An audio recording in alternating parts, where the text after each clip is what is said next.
झारखंड कांग्रेस अनुसूचित जाति और अनुसूचित जनजाति के लिए उप योजनाओं की केंद्रीय कानून बनाने की मांग को लेकर केंद्र सरकार पर दबाव बनाने की कोशिश की है और इसके लिए उन्होंने रणनीति भी तैयार कर ली है कि अगर सरकार इस पर कोई ध्यान नहीं देती है तो आने वाले दिनों पर इस पर जरूर आंदोलन और आगे की रणनीति वो तैयार करेगी।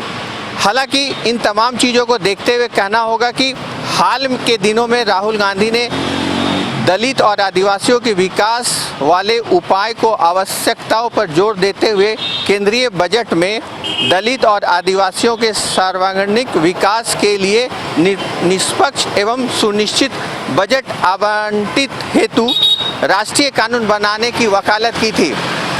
लेकिन अब इस पे सत्ता और विपक्ष की ओर से एक दूसरों के ऊपर आईना दिखाने का काम किया जा रहा है। जनजाति और अनुसूचित जाति के लोगों के सामाजिक आर्थिक उत्थान के लिए यह विषय है। विषय ये है कि आदरणीय राहुल गांधी जी ने भारत के संविधान में उल्लेखित जो प्रावधान है उसे लेकर अनुसूचित जनजाति उपयोजना और अनुसूचित जाति उपयोजना को कानूनी दर्जा दिया जाए, कानून बनाया जाए, इसके लिए उन्होंने मांग की है।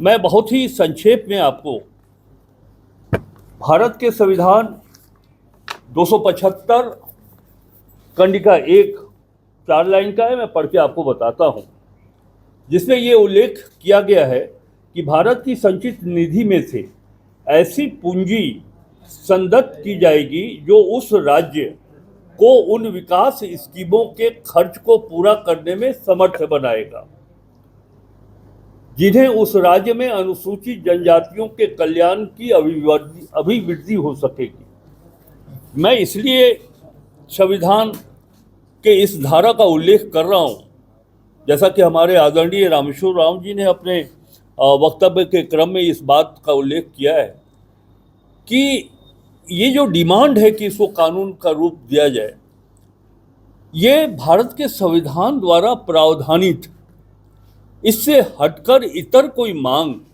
राहुल जी नहीं कर रहे, अखिल भारतीय कांग्रेस कमेटी नहीं कर रही है और झारखंड प्रदेश कांग्रेस कमेटी नहीं कर रही है। वो हक, वो अधिकार हम मांग रहे हैं। हम आपको बताना चाहते हैं कि 1974, 75, 76 और 79-80 में तत्कालीन प्रधानमंत्री श्रीमती इंदिरा गांधी जी ने, यद्यपि संविधान में यह प्रावधान पहले से चला आ रहा है। देखिए, कांग्रेस को अब धीरे धीरे जब एसटी एससी समाज अब उससे जब किनारे होता चला गया, तब अब कांग्रेस को अब नए नए सपने आ रहे हैं। ये वही कांग्रेस है जिसने एसटी एससी का जितना अपमान हो सकता था उसकी पराकाष्ठा कर दी इन्होंने। चाहे वो भीमराव अंबेडकर का अपमान हो, चाहे आप देखें इन कांग्रेस पार्टी के जो नेता स्वर्गीय कार्तिक उरांव जी, उन्होंने जिन बातों को कहा सदन में प्राइवेट बिल के माध्यम से, अगर उस संदर्भ में देखा जाए तो उसको मानने की बात हो, तो ये कभी भी एसटी एससी समाज की चिंता कांग्रेस को नहीं रही। आप हाल में देखा है आप सब ने कि जब महामहिम राष्ट्रपति महोदया का निर्वाचन हो रहा था और जब उनका नाम तय हुआ, पहली बार कोई आदिवासी समाज की महिला राष्ट्रपति पद के लिए उम्मीदवार थी। यही कांग्रेस पार्टी थी जिन्होंने उनका विरोध किया, बावजूद उसके भारतीय जनता पार्टी के समर्थन से वो राष्ट्रपति बनी। बाबा साहब भीमराव अंबेडकर का अपमान जग जाहिर है किस प्रकार से कांग्रेस पार्टी ने, एक तैल चित्र उनका लगने से दिक्कत हो रहा था इनको, सदन में उनका तैल चित्र नहीं लगा था, उनके हराने के लिए कांग्रेस पार्टी प्रयास करती थी। तो ये एसटी एससी समाज को जो जो इनका नेगेटिव हो सकता है वो सब कुछ किया कांग्रेस पार्टी ने। अब जब यह समाज इनसे अलग हो चुका है तो अब नई नई बातें, नए नए स्वप्न और लिखा हुआ स्क्रिप्ट वहाँ से दिल्ली से आ रहा है सोनिया जी, राहुल जी का, और यहाँ जो कांग्रेस के बैठे हुए लोग हैं प्रदेश में वो उसका वाचन कर रहे हैं। अरे उनको लज्जा आनी चाहिए बोलने के पहले कि क्या बोल रहे हैं वो। भारतीय जनता पार्टी की सरकार अटल जी के नेतृत्व में बनी, सबसे पहले अगर किसी ने चिंता की आदिवासी कल्याण मंत्रालय बनाने के लिए, वो अटल जी की सरकार ने बनाया। कांग्रेस ने 60-65 साल तक आदिवासी कल्याण की चिंता नहीं की थी। आदिवासी कल्याण मंत्रालय का गठन ही हुआ है वो भारतीय जनता पार्टी के अटल जी के नेतृत्व में जब सरकार बनी तब हुआ। अभी आप देखे होंगे जब भगवान बिरसा मुंडा की जब 150वीं जयंती मनाई जा रही है तो पीएम जनमन योजना के नाम से जो योजना ट्राइबल गांवों के सर्वांगीण विकास, वहाँ का सड़क, वहाँ आवास निर्माण, वहाँ बिजली व्यवस्था, वहाँ डाटा वहाँ नेट की सुविधा पहुँचाना, ये सारी सुविधाओं, सिंचाई की सुविधा पहुँचाना विशेष रूप से आदिवासी गांवों के लिए किए जा रहे हैं। 24,000 करोड़ का बजट का प्रावधान किया गया है केवल आदिवासी गांव के लिए।